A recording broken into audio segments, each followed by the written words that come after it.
what's up, everybody? Welcome into Tom Curran's Patriots Talk podcast. So much news emanating from the Arizona Biltmore, where we are at the NFL owners' meetings, and it all came through on Monday. It was Robert Kraft and Bill Belichick both addressing the media.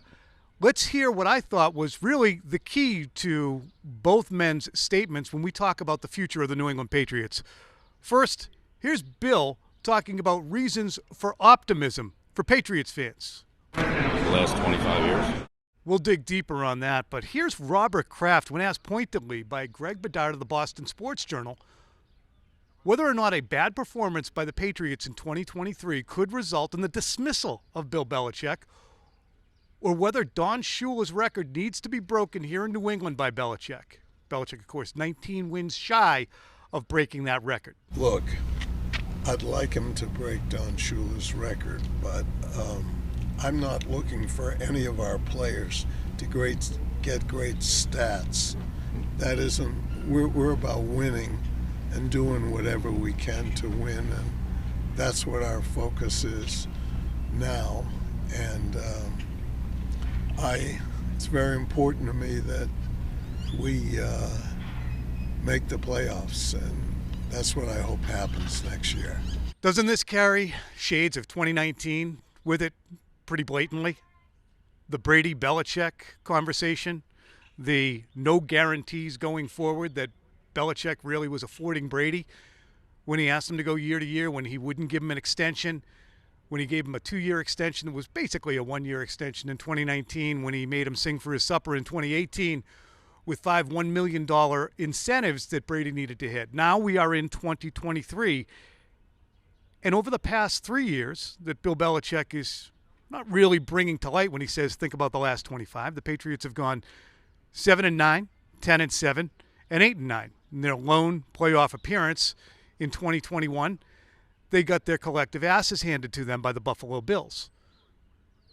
All of the goodwill that Bill Belichick created from 2000 to 2018 hasn't been entirely frittered away, but a lot of it has been spent. And if we just go in reverse chronological order, how much did he fritter away in 2022 with not having a succession plan in place for Josh McDaniels, and then compounding that by putting two fellas wholly unsuited to run an offense in charge of a promising rookie quarterback who was still on his rookie contract? Probably a fair amount. And then more was frittered away when the Patriots decided to pivot on their offense. Bill Belichick carried an air of, don't worry about it, I got it. Trust me. Trust me on draft picks. Trust me on replacing Tom Brady. Trust me when I say that we want to go year to year with Tom and he's kind of near the end. That doesn't totally wipe away 18 seasons and 6 Super Bowl wins, but it does fritter away the recent past of collateral that Bill has built up. Robert Kraft is pushing his chips into the middle of the table. He wants results. Bill Belichick is pushing back and saying, I've provided them. Think about the last 25 years. You don't think I know what I'm doing anymore? To me, the way this is unfolding very much contains many of the same elements of the Brady and Belichick standoff that Kraft eventually washed his hands of and said, Bill will decide. There's a lot of reading between the lines. There's a lot of inference. And a lot of it, in this instance, circles around Brady's successor, not Cam Newton, but Mac Jones, and where the two men feel Mac Jones fits in the Patriots' future plans, and why there's even a conversation about it. First, here's Robert Kraft speaking about Mac Jones in 2022 and the slippage that he saw. He quarterbacked his rookie season and did a very fine job, I thought. We made the playoffs. I think we experimented with some things last year that frankly didn't work when it came to him, in my opinion. And I think we made changes that I think put him in a good position to excel. Look, in the end, Bill is in charge of my football team and makes the decisions of who should start and who should play, and he's done a pretty darn good job of it for the last, when you think about it, 24 years. I had peach fuzz when that started. But I don't know. For me, I think I see him as a very hardworking young man. He's in the stadium almost every day now in the off season. I think bringing in Bill O'Brien, I think will work to his advantage, and I'm very positive and hopeful about this upcoming year. And I personally am a big fan of Mac. And now here's Bill when asked about Mac Jones on Monday. Would it be fair to say that both Mac and Bailey Zappi will be competing for the starting job over the summer, or is it Mac's job? Well, everybody got a chance to play the best player. So it's still kind of a competition. Everybody will get a chance to play. When I say there's a lot going on behind the scenes in which there's inference and there's reading between the lines that has to go on, to me, so much of it goes back to the decision made by Bill in 2022 to have Matt Patricia and Joe Judge run the offense. Not only did it compromise Mac, not only did Robert Kraft insinuate last year at these owners' meetings that he didn't think it was a great idea, but Bill had the latitude to make that decision. But it also put Matt Patricia in a bad spot, which I think still rankles Robert Kraft because it kind of sold him down the river. He was already dealing with a damaged reputation, Patricia was, and now it's dinged even more by Bill's decision to put him in a position where he was ill-prepared to perform. Here's Robert Kraft when asked about Matt Patricia on Monday. Were you surprised at all that Matt Patricia was named the offensive coordinator last year? Because it seemed strange to those of us on the outside. In life it's important to try to know what you don't know and then get the best people.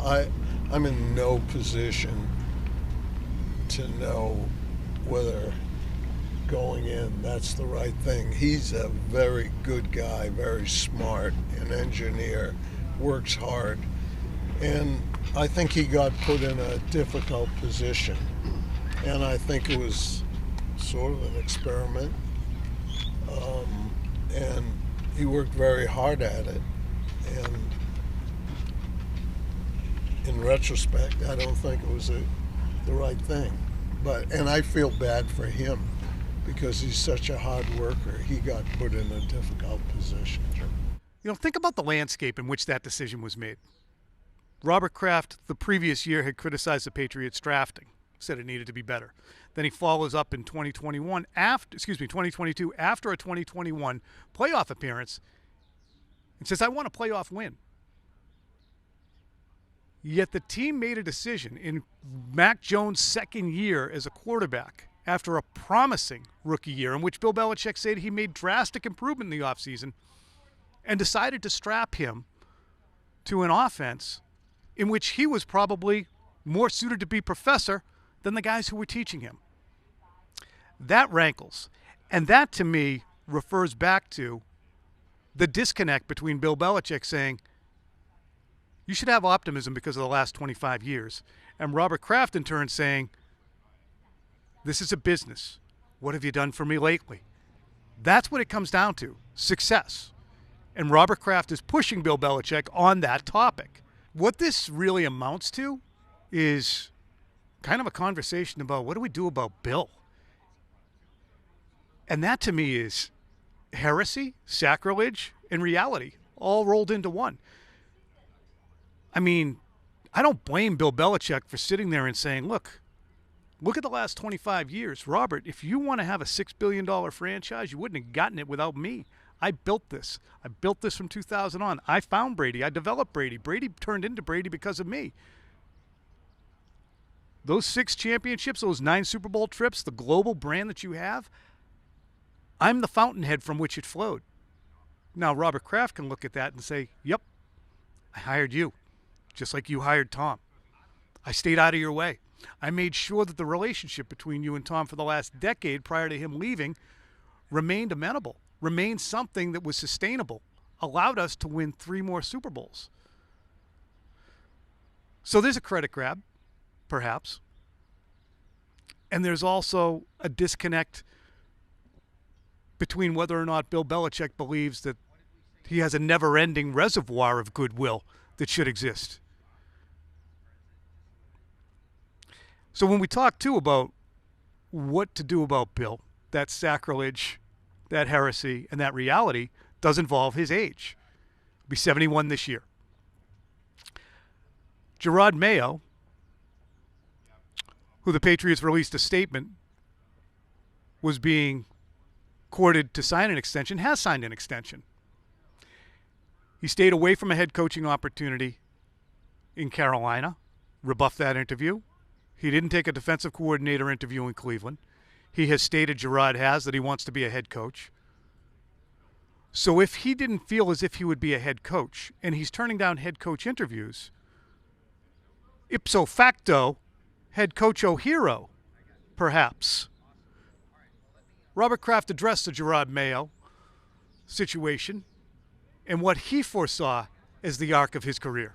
Jerod is an individual. I think there's no ceiling on his ability to grow and how competent he is. You know, we had the privilege of having him as a player, and I saw how intense he was and his leadership skills that he had on the field, and then saw him leave us and go into private industry and learn the X's and O's of business, and then come back and be a coach and do that with us. And good coaches get hired away, so I was happy we were able to sit with him and try to keep him here long term, and I'm going to do everything I can to try to make that happen.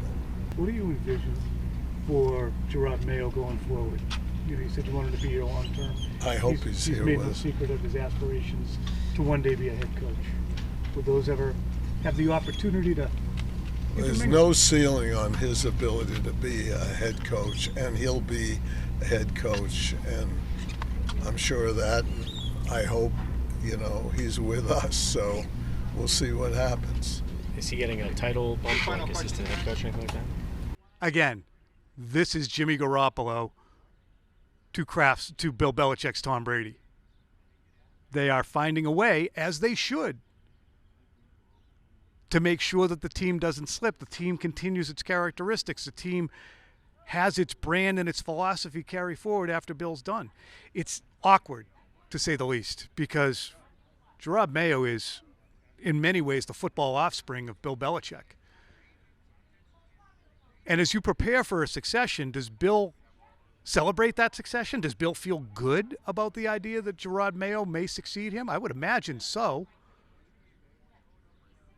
I would imagine that he's looking at it realistically to some extent as well and saying, probably at 73, after I break Don Shula's record, maybe I'll move ahead.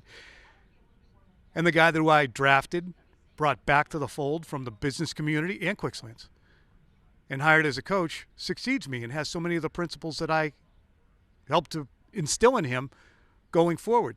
And Jerod would be, obviously, a very willing guy in terms of celebrating what Bill did. But this is, again, where it gets awkward.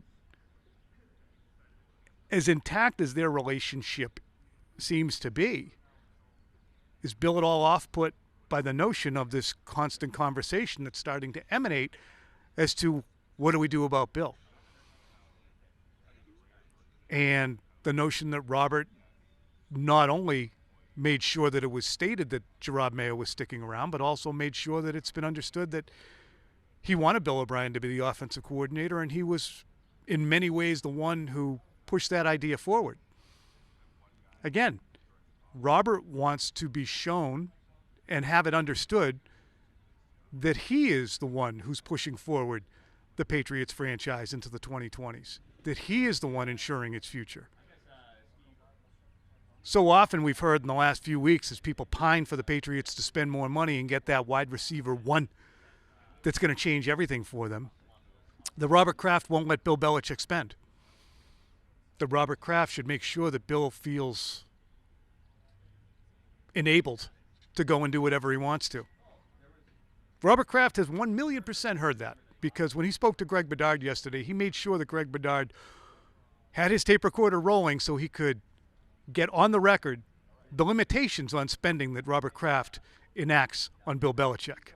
After the season, Bill pointed out that you guys had been one of the lowest cash spending team previous 3 years. You guys are low again. A lot of fans took that as a shot at ownership, reflective of your ownership, that you won't overspend to make the team better, and I just wanted to give you a chance to address that once and for all. Okay. Well, I've had the privilege of having Bill as a coach for 24 years.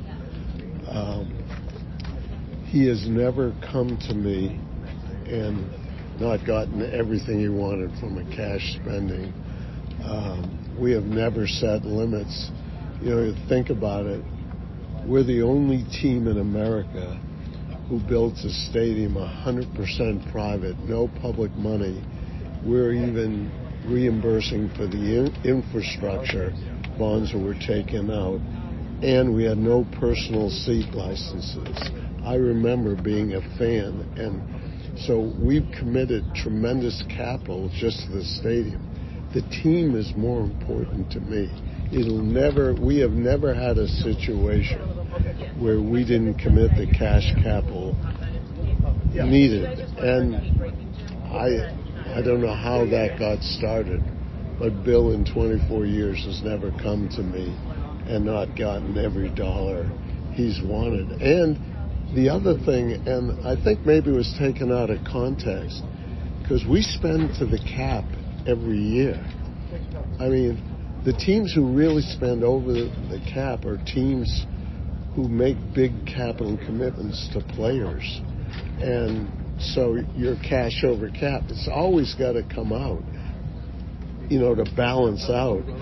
We haven't, you know, if you're going to sign a quarterback, or you do what we did 3 years ago, where we spent, you know, I believe number one or two, we spent over $120 million, you know, and I don't know that it was worth it, but I'm willing to do it if we're going to win. So just that issue, ownership has always made the cash available. Think, if we do it in the stadium and we don't charge for seat licenses or anything, this is a project of passion, and we want to win. And if money spending will never be the issue, I promise you, or I'll sell the team. That to me is, along with so much else that came out on Monday, so telling about what Robert Kraft wants to be understood now in 2023. I've given pseudo-ultimatums the last 2 years. We haven't made the playoffs. Everybody better understand that I have given Bill carte blanche to spend whatever he wants to. The results that you'll see on the field, the results that you'll see from Mac Jones, those are the results that I've allowed Bill to reach. I don't know if he's being Pontius Pilate necessarily, Robert Kraft, in the same fashion that he was in 2020 with Tom Brady and saying it's Bill's decision. But he's clearly pushing his chips into the middle of the table with Bill Belichick and saying, show me why I should make sure that you have the opportunity to stay on through mediocrity when you would have perhaps moved on from yourself previously. It's not about the past 25 years, Bill. It's about the past 4 and your planning going forward. And what have you done for me lately? Again, sacrilege, heresy, and reality all piled in together. I would be remiss if I didn't talk about what everybody is talking about, which is Lamar Jackson. Now, my good friend Rob Snyder, who produces Boston Sports Tonight, called it earlier today malpractice if the Patriots don't pursue Lamar Jackson, or at least find out what he wants, especially after Robert Kraft, via Meek Mill, made public Lamar Jackson's desire to play with the Patriots. Again, I find that interesting in that the conclusion of that statement from Bill Belichick, from Robert Kraft, too many names, was that it's up to Bill. It's up to Bill whether or not we move ahead on Lamar Jackson. Now, that is, in my estimation, rolling a grenade into Bill Belichick's office and closing the door. Do you think Robert Kraft wants to be the guy to give the guaranteed contract to Lamar Jackson when everybody else in the league is rolling their eyes at the notion of giving a guaranteed contract to Lamar Jackson? Do you think that having Mac Jones 2 years in and making $2 million a year for the next 2 years might be more appetizing, might give you a better chance at team building than paying $40 million plus to Lamar Jackson over the next 5 years? Do you think that here on the cusp of April, with Bill O'Brien and the Patriots doing the work that they're doing to prepare for 2023, that they want to pivot right now, clear everything off the table and start fresh with Lamar Jackson, find a place that they can send Mac Jones? Is that realistic? Yet it wasn't discounted by Robert Kraft. It was just, it's up to Bill. Again, pushing those chips into the middle of the table and saying, we'll see what Bill does with this. It runs counter in many ways, I think, Lamar Jackson does, to what the Patriots' philosophy is. Tom Brady wasn't going to get 2 years and $50 million from the Patriots guaranteed, but Lamar Jackson's going to get almost the entire amount in 1 year. Tom Brady never got hurt. Tom Brady was a great playoff quarterback. Yet Lamar Jackson has the last 2 years not made it through December and hasn't been a great playoff quarterback. Bill Belichick is going to compromise the rest of the 2020s on really a dice roll. And we can talk about, Lamar Jackson, man, he's a former MVP. That was the outlier season 2019 was. It was transcendent. 36 touchdowns, 7 picks, 1,200 yards on the ground. You're not going to see another rushing season like that. You might not see another season like that from a quarterback in terms of being a dual threat. But the last 3 seasons have not been anything close to that, especially the last 2. So, and he did start well last year. I stand corrected. He had 10 touchdowns and 2 picks in the first 3 games, and after that, like 7 touchdowns and 5 picks. To me, moving on from Lamar and to what happens next, I think best case scenario for the New England Patriots is that the team comes and has Bill O'Brien act like the turbocharger I think he's going to be to their offense. The players that they have who are talented enough, the offensive line structure, the play calling, the potential of Mac Jones is realized, and the team improves fairly drastically in 2023. And this ongoing conversation about Don Shula's record and how much longer mediocrity or bad decisions from Bill Belichick can go on and whether or not he's burned all his collateral. Hopefully, in my eyes, selfishly and unobjectively, I hope the Patriots are good because I don't want to be on a Bill Belichick coaching death watch. I don't. As much as I've second-guessed and backseat-driven and used 20/20 hindsight and sometimes foresight to forecast the problems the Patriots were going to have as a result of the decisions Bill Belichick was making, I would much, much, much rather see him in 2023 and 2024 stampeding toward the record that Don Shula set. Because I think that's the way the Patriots dynasty ideally would end/continue, or at least the Bill Belichick portion of it. He gets the record. They play into the playoffs. Hell, maybe they get to an AFC championship or beyond.